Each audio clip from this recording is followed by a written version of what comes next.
ሙሐመድ በ56 ዓመቱ እንግዲህ ካረጀ በኋላ ማለት ነው የ6 ዓመት ህፃን ልጅን አስገርዞ በ9 ዓመቷ ወሲብ እንዳደረጋት ታውቃላችሁ? ይህን ቪዲዮ አዳምጡትና እመለሳለሁ። የሴት ልጅ ግርዛት በእስልምና ሃይማኖት እንደ ግዴታ ይታያል ወይ? ግርዛት በመሰረቱ ለሴት ለወንድ የሚል ፈርቅ አልመጣም።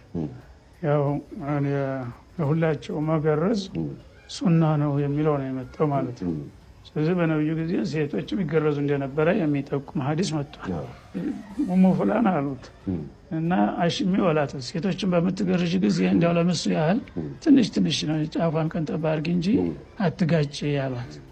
በኃይል መጋጠጥ አይገባሽም አሉ። ይህ ምንድን ነው?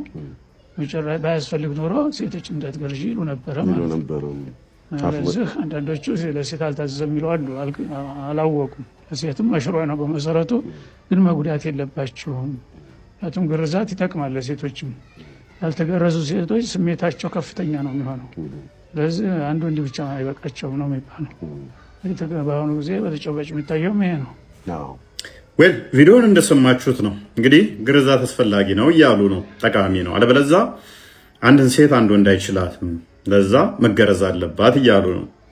ይህንን ደግሞ ነቢያቸው እንዴት እንዳደረገ ሱናኒ በመጃ 608 ላይ እንደዚህ ይላል። ቻፕተሩ ገና ባቡ ሲጀምር what was narrated about the obligation of bath when the two circumcised parties met ይላል። ሁለት የተገረዙ አካላት ሲገናኙ ትጥበት ግዴታ ስለመሆን የሚያወራ ነው ባቡ። እንደዚህ ይላል it was narrated that Aisha the wife of the prophet said የነቢዩ ሚስት የሆነችው አይሻ እንደዚህ ብላ ትተርካለች። when the two circumcised parties met then bath is obligatory ሁለት የተገረዙ አካላት ሲገናኙ፣ ግልጽ ነው ሲገናኙ ማለት መቼም ሁለት ወንድና ወንድ አይደለም የተገረዙ የሚገናኙት። ሁለት የተገረዘ አካላት ሲገናኙ ምን መሆን አለበት? ትጥበት ግዴታ መሆን አለበት አለች። ከዛስ the messenger of Allah and I did that and we bathed እኔና ያላ መልእክተኛም እንደዛ አደረግንና ታጠብን ትላለች።